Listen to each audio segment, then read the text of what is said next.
Hi, my name is Nguyen, And I'm Sean Wei. and this is 4.9 Antiderivatives.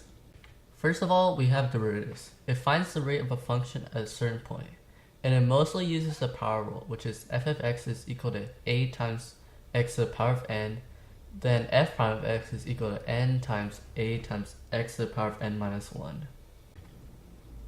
We also have antiderivatives, which are opposites of a derivative.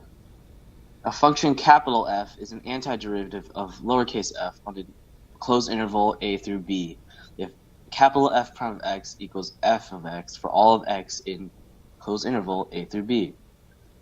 You also should be able to recognize the integral symbol where a times lowercase f of x equals a times capital F of x plus c, and a and c are both constants.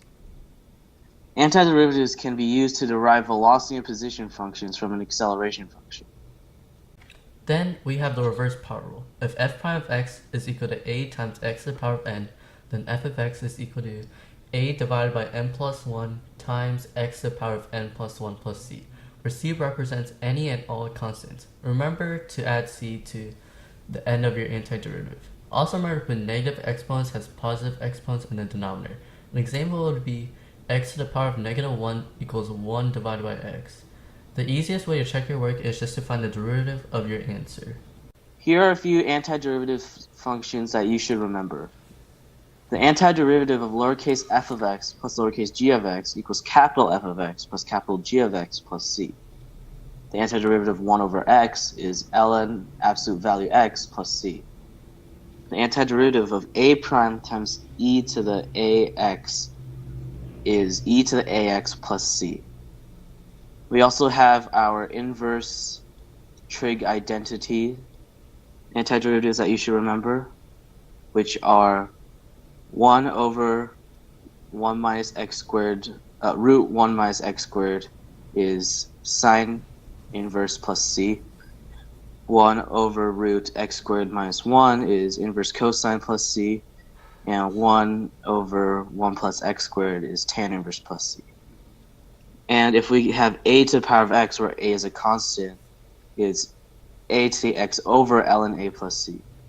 Also to remember to your trig functions and their derivatives.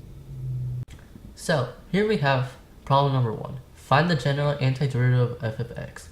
When f of x is equal to x to the 6th plus 4x to the 5th plus 20x to 3 halves, all divided by x to the 5th. Now I'll give you 3 seconds to pause this video and solve the problem. So here is the answer. First, you write down your original problem, x to the 6th plus 4x to the 5th plus 20x to 3 halves, all divided by x to the 5th, and you divide x to the 5th to all values, and you get x plus 4 plus 20 divided by x to 7 halves. Then you take the antiderivative of that, and your final answer would be 1 half x squared plus 4x minus 8 divided by x to 5 halves plus c. Remember to add plus c. Let's move on to the next problem. If capital F of 0 equals 8, then find capital F of x when lowercase f of x equals 20x to the 4th plus 3x cubed plus half x squared plus 3. Once again, I'm going to give you 3 seconds to pause your video if you want to solve this by yourself. Alright, ready to move on? Let's go. So we get our answer by starting off by writing out our lowercase f of x, which is 20x to the 4th plus 3x cubed plus half x squared plus 3. Using reverse power rule, we find that capital F of x equals 20 over 5 times x to the 5th plus 3/4 x to the 4th plus 1 half divided by 3 of x to the 3rd plus 3 over 1x plus c. This simplifies out to 4x to the 5th plus 3/4 x to the 4th plus 1/6 x cubed plus 3x plus c. And since we know that capital F of 0 equals 8, all the x's become 0, leaving us with c equals 8. So our answer is that capital F of x equals 4x to the 5th plus 3/4 x to the 4th plus 1/6 x cubed plus 3x plus 8. Now let's move on to problem number 3. It is find capital F of x given that capital F of 3 is equal to 5 and lowercase f of 1 is equal to 12. Now f prime of x is equal to 3 divided by x squared plus 5x squared minus 8. Now I'll give you 3 seconds to pause the video and solve this problem. So, the answer for this problem would be f of prime of x is equal to 3 divided by x squared plus 5x squared minus 8. And then we will take the antiderivative of that, and you'll get negative 3 divided by x plus 5 divided by 3 x cubed minus 8x plus c. And because we know f of 1 is equal to 12, we could set all x values to 1 and set 12 equal to negative 3 plus 5 divided by 3 minus 8 plus c. And then we could find out c is equal to 64 divided by 3.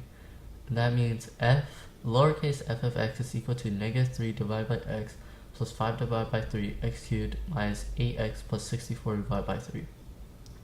Then we take the antiderivative of that, and we get capital F of x is equal to negative 3 ln absolute value of x plus 5 divided by 12 x to the fourth minus 4x squared plus 64 divided by 3x plus d.